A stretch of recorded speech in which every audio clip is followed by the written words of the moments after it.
ओम श्री गणेशाय नमः। शनिदेव भगवान शनिवार व्रत कथा। एक समय सूर्य, चंद्रमा, मंगल, बुध, बृहस्पति, शुक्र, शनि, राहु और केतु इन 9 ग्रहों में आपस में विवाद हो गया। हमसे सबसे बड़ा कौन है। सब अपने आप को बड़ा ही कहते थे। जब आपस में कोई निश्चय नहीं हो सका तो सब आपस में झगड़ते हुए देवराज इंद्र के पास गए और कहने लगे कि आप सब देवताओं के राजा हैं, इसलिए आप हमारा न्याय करके बतलाइए कि हम 9 ग्रहों में सबसे बड़ा कौन है। देवराज इंद्र देवताओं का प्रश्न सुन करके घबरा गए और कहने लगे कि मुझ में यह सामर्थ्य हिम्मत नहीं है कि मैं किसी को छोटा या बड़ा बतला सकूं। मैं अपने मुख से कुछ नहीं कह सकता हूं। हाँ, एक उपाय हो सकता है। इस समय पृथ्वी पर राजा विक्रमादित्य दूसरों के दुखों का निवारण करने वाले हैं, इसलिए आप सब मिलकर के उन्हीं के पास जाएं। वही आपके विवाद का निवारण कर सकेंगे। सभी ग्रह देवता देवलोक से चल करके भूलोक पृथ्वी पर आकर के राजा विक्रमादित्य के सभा में उपस्थित हुए और अपना अपना प्रश्न राजा के सामने रखा। राजा विक्रमादित्य ग्रहों की बात सुन करके गहरी चिंता में पड़ गए कि मैं अपने मुख से किसको छोटा और किसको बड़ा बतलाऊंगा। जिसको छोटा बताऊंगा वही क्रोध करेगा। उनका झगड़ा निपटाने के लिए उन्होंने यह एक उपाय सोचा और सोना, चांदी, कांसा, पीतल, शीशा, रागा, जस्ता, अभ्रक और लोहा 9 धातुओं के आसन बनवाए। सब आसनों को क्रम से जैसे सोना सबसे पहले और लोहा सबसे पीछे बिछाया गया।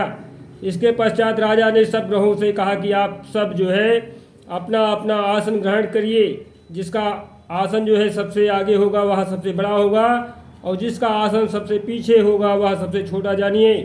क्योंकि लोहा सबसे पीछे था और वह संदेव का आसन था, इसलिए संदेव ने समझ लिया कि राजा ने मुझको सबसे छोटा बना दिया है। इस निर्णय पर संदेव को बहुत ही क्रोध आया। उन्होंने कहा कि राजा तो मेरे पराक्रम को नहीं जानता है। सूर्य एक राशि पर 1 महीना, चंद्रमा सब 2 महीने 2 दिन और मंगल 1.5 महीने रहता है। बृहस्पति 13 महीने, बुध और शुक्र 1-1 महीने विचरण करते हैं। परंतु मैं एक राशि पर 2.5 वर्ष से लेकर 7.5 साल तक रहता हूँ। बड़े बड़े देवताओं को मैंने भी पानी पिला दिया है, अर्थात भीषण दुख दिया है। राजन सुन लो, श्री रामचंद्र जी के ऊपर जब 7.5 आई और उन्हें वनवास हो गया, रावण पर भी जब आई 7.5 का प्रकोप, तब राम बानरों की सेना लेकर के लंका पर चढ़ाई कर दी और रावण के कुल का नाश कर दिया है। राजन, अब तुम सावधान रहना। राजा विक्रमादित्य ने कहा, जो कुछ भाग्य में होगा देखा जाएगा। इसके बाद अन्य ग्रह तो प्रसन्नता के साथ अपने अपने स्थान पर चले गए, परंतु संदेव का क्रोध के साथ वहाँ से सिधारे। कुछ काल व्यतीत हो जाने पर राजा विक्रमादित्य की 7.5 की दशा आई तो संदेव घोड़ों का सौदागर बन करके अनेक सुंदर घोड़ों के सहित राजा विक्रमादित्य की राजधानी में आए। जब राजा ने घोड़ों के सौदागर को आने की खबर सुनी तो अपने अश्वपाल को अच्छे अच्छे घोड़े खरीदने की आज्ञा दी। अश्वपाल अर्थात घोड़े का रक्षक है, ऐसी अच्छी नस्ल के घोड़े को देख करके और उसका मूल्य सुनकर चकित हो गया और तुरंत ही राजा को खबर दी कि राजा विक्रमादित्य उन घोड़ों को देख करके हैरान रह गए, चकित रह गए, दंग रह गए। अच्छा घोड़ा चुन करके सवारी के लिए उस पर चढ़े। राजा की पीठ पर चढ़ते ही घोड़ा तेजी से भागा और घोड़ा बहुत दूर घने जंगल में जा करके राजा को छोड़ करके अंतर्धान हो गया। इसके बाद राजा विक्रमादित्य अकेला जंगल में भटकता रहा। भूख और प्यास से दुखी राजा ने भटकते भटकते एक ग्वाले को देखा। ग्वाले ने राजा को प्यास से व्याकुल देख करके पानी पिलाया। राजा की अंगुली में एक अंगूठी थी, वह अंगूठी उसने निकालकर प्रसन्नता के साथ ग्वाले को दे दी और स्वयं शहर की ओर चल दिए। राजा शहर में जाकर के एक सेठ की दुकान पर जाकर बैठ गया और अपने आप को उज्जैन का रहने वाला तथा अपना नाम बीका बतलाया। सेठ ने उसको एक कुलीन मनुष्य समझ करके जल दिया, पानी पिलाया, कुछ खिलाया पिलाया। भाग्यवश उस दिन सेठ की दुकान पर बहुत अधिक बिक्री हुई। तब सेठ उसको भाग्यवान पुरुष समझ करके भोजन कराने के लिए अपने साथ अपने घर ले आया। भोजन करते समय राजा विक्रमादित्य ने एक आश्चर्यजनक घटना देखी। जिस खूंटी पर हार लटका था वह खूंटी उस हार को निगल रही थी। भोजन के पश्चात जब सेठ कमरे में आया तो उसे कमरे में हार नहीं मिला। उसने वह निश्चय किया कि सिवाय बीका के और कोई इस कमरे में नहीं आया था, अतः अवश्य ही उसी ने हार चोरी किया है। परंतु बीका का मतलब है विक्रमादित्य ने हार लेने से इनकार कर दिया। इस पर 5-7 आदमी उसको पकड़ करके नगर के फौजदार के पास ले गए और फौजदार ने उसको जो है राजा के सामने उपस्थित कर दिया और कहा कि आदमी भला प्रतीत होता है, चोर मालूम नहीं होता है, परंतु सेठ का कहना है कि इसके सिवाय और कोई घर में आया ही नहीं था, इसलिए अवश्य ही इसी ने चोरी की है। राजा ने आज्ञा दी कि इसके हाथ पैर कटवा करके चौरंगिया किया जाए। राजा की आज्ञा को सुन करके आज्ञापालों ने तुरंत उसका पालन किया। बीका के हाथ पैर कटवा दिए गए। कुछ काल व्यतीत होने पर एक तेली उसको जो है अपने घर ले गया और उसको कोल्हू पर बिठा दिया। बीका उस पर बैठा हुआ जो है अपनी जवान से बैल हाँकता रहा। इस काल में राजा की शनि की दशा समाप्त हो गई। वर्षा ऋतु के समय वह मल्हार राग में गाने लगा। यह राग सुनकर के उस शहर की राजकन्या जो है मनभावनी उस राग पर मोहित हो गई। राजकन्या ने राग गाने वाले की खबर लाने के लिए अपनी दासी को भेजा। दासी सारे शहर में घूमती रही। जब वह तेली के घर के निकट से निकली तब क्या देखती है कि एक तेली के घर में चौरंगिया राग गा रहा है। दासी ने लौट करके राजकुमारी को सब वृत्तांत सुना दिया। बस उसी क्षण राजकुमारी मनभावनी ने अपने मन में यह प्रण कर लिया कि चाहे जो कुछ भी हो, मैं इस चौरंगिया के साथ ही विवाह करना चाहूँगी। निश्चय कर लिया। प्रातः काल होते ही जब दासी ने राजकुमारी मनभावनी को जगाना चाहा तो राजकुमारी अनशन में व्रत लेकर के पड़ी रही।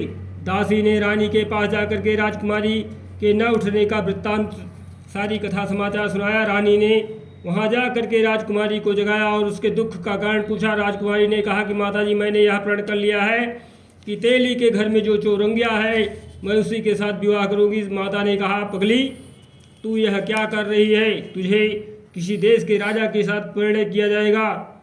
कन्या कहने लगी कि माताजी, मैं अपने मन में प्रण कर चुकी हूँ, उस प्रण को कभी नहीं तोड़ूंगी। माता ने चिंतित होकर के यह बात महाराज को बताई। महाराज ने भी आकर के उसे समझाया कि मैं अभी देश देशांतर में अपने दूत भेज करके सुयोग्य रूपवान एवं बड़े से बड़े गुणी राजकुमार के साथ तुम्हारा विवाह करूँगा।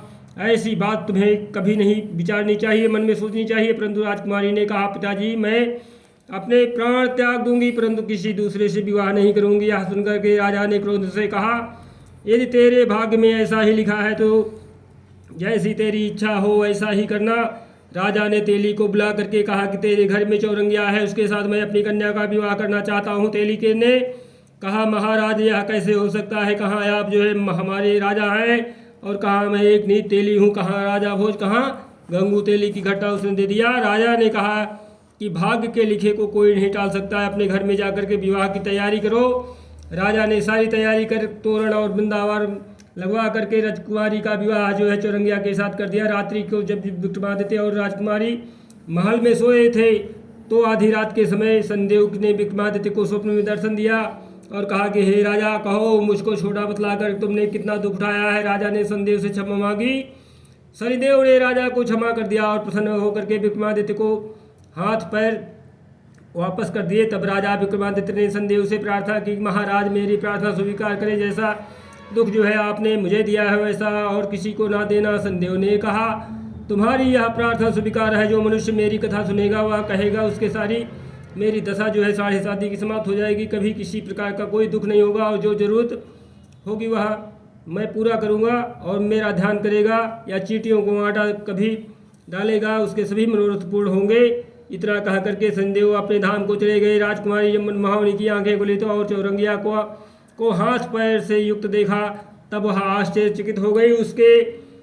उसको देख करके राजा विक्रमादित्य ने अपनी समस्त हाल कहा कि मैं उज्जैन का राजा विक्रमादित्य हूँ। यह घटना सुन करके राजकुमारी अत्यंत प्रसन्न हुई। प्रातःकाल राजकुमारी ने उसकी सखियों के साथ जो है पिछली रात का हाल चाल पूछा तो उसने अपने पति का समस्त वृत्तांत का सुनाया। तब उसने जो है सबसे प्रसन्नतापूर्वक जा करके यह बात प्रकट किया कि ईश्वर ने आपकी मनोकामना पूर्ण कर दी है। जब उस सेठ ने यह घटना सुनी तो वह राजा विक्रमादित्य के पास आया और उसके पैरों पर गिर करके क्षमा मांगने लगा कि आप जो है आपके ऊपर मैंने चोरी का झूठा आरोप लगाया था, आप मुझे जो दंड देना चाहें वह दंड दीजिए, मैं इसे स्वीकार है। राजा ने कहा, मुझ पर संदेह के प्रकोप था, इसी कारण यह सब दुख मुझे प्राप्त हुआ है। इसमें तुम्हारा कोई दोष नहीं, तुम अपने घर जा करके अपनी कार्य को पूरा करो, तुम्हारा कोई अपराध नहीं है। सेठ बोला, महाराज, मुझे तभी शांति मिलेगी जब आप मेरे घर चल करके प्रीतिपूर्वक भोजन करेंगे। राजा ने कहा, जैसी आपकी इच्छा है वैसा ही करेंगे। सेठ ने अपने घर जा करके अनेक प्रकार के सुंदर व्यंजन बनवाए और राजा विक्रमादित्य को प्रीति भोजन दिया। जिस समय राजा भोजन कर रहे थे वह एक अत्यंत आश्चर्यजनक घटना सबको दिखाई दी। जो खूंटी पर पहले हार निगल गई थी वह सब जो है हार उगल रही थी। जब भोजन समाप्त हो गया तो सेठ ने हाथ जोड़ करके बहुत सी मोहरें राजा को भेंट दी और कहा, मेरी श्री कौड़ी नामक एक कन्या है, उसका जो है आप पाणी ग्रहण करें। राजा विक्रमादित्य ने उसकी प्रार्थना स्वीकार कर ली। तब सेठ ने अपनी कन्या का विवाह जो है राजा के साथ कर दिया और बहुत सारा दान दहेज दे करके विदा किया। कुछ दिन तक इस प्रकार से राजा राज्य में निवास करने के पश्चात राजा विक्रमादित्य ने अपने ससुर से राजा से कहा कि अब मेरी जो है उज्जैन जाने की इच्छा है, अर्थात मैं अपनी नगरी को जाऊंगा। कुछ दिन बाद विदा लेकर के राजकुमारी मनभावनी श्रेष्ठ की कन्या श्री कौरी तथा दोनों जगह दहेज में प्राप्त अनेक प्रकार के दास दासी नौकर चाकर रुपया पैसा रथ पालकियों के साथ राजा विक्रमादित्य जो है उज्जैन की तरफ चले। जब वह शहर के निकट पहुंचे और पूर्ववासियों ने राजा को आने का संवाद सुना तो उज्जैन की समस्त प्रजा जो है ग्वानी के लिए आई। प्रसन्नता से जो है राजा अपने महल में पधारे। सारे नगर में भारी उत्सव मनाया गया और रात्रि को दीपमाला की गई। दूसरे दिन राजा ने अपने पूरे राज्य में घोषणा करवाई कि संदेवता सब ग्रहों में सर्वोपरि हैं, मैंने इनको छोटा बतलाया है, इसी से मुझको यह दुख प्राप्त हुआ है। इस प्रकार सारे राज्य में संदेव की पूजा और कथा होने लगी। राजा और प्रजा अनेक प्रकार के सुख भोगती रही। जो कोई संदेव भगवान की इस कथा को पढ़ता है या सुनाता है, संदेव की कृपा से उसके सब दुख दूर हो जाते हैं। व्रत के दिन जो है संदेव की कथा को पाठ अवश्य करना चाहिए। ओम शांति ओम शांति ओम शांति। श्री शनिदेव जी की आरती। जय जय शनिदेव महाराजा, जन के संकट हरने वाले, तुम सूर्य पुत्र बलधारी, भय मानत दुनिया सारी जी। साधत हो दुर्लभ काज, तुम धर्मराज के भाई, जम क्रूरता पाई जी, गण गर्जन करते आवाज, तुम नील देव विकरारी जी, मानत है दुनिया सारी जी। भैंसा पर करत सवारी जी, कर लोहा गदा रहे साज, तुम विभूति रंग बनाओ जी, निर्धन सिर छत्र धराओ जी। समर्थ हो करन मम काज, राजा को राज मिटाओ जी। जिन भगतों पर फेर दिवायो जी, जग में हो गई जय जयकार, तुम हो स्वामी हर चरणन सिर करत नमामि जी। पूर्वो जन जन की आस, यह पूजा देव तिहारी जी। जय जय श्री शनिदेव महाराज, हम करत दीन भाव ते प्यारी जी, अंगीकृत करो कृपाल जी। प्रभु सुध देश निहारो जी, क्षमिए अपराध हमारो जी। है हाथ तिहारे ही लाज, हम बहुत विपत्ति घबराए जी। शरणागति तुम्हारी आए जी, प्रभु सिद्ध करो सब काज, यह विनय कर जोर कर भक्तों सुनाऊं जी। तुम देवन के सिरताज, जय जय श्री शनिदेव प्रभु, करिए मन की आज। जय श्री शनिदेव भगवान की।